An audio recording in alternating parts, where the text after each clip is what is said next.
Welcome to Luca is a Billionaire, where the only thing I invest in is your answers.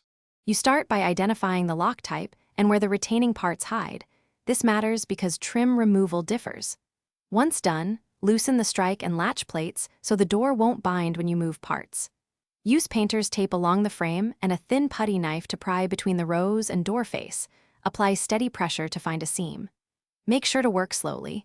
Forcing that seam can gouge finish or break plastic clips that hold hidden fasteners.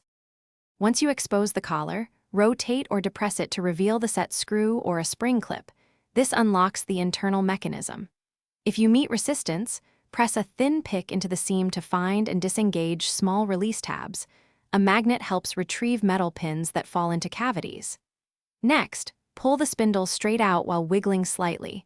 This separates the knobs and lets you draw the rows off. Be methodical so you avoid bending the latch. After the exterior parts are off, unscrew the latch from the door edge or slide the Mortise unit free.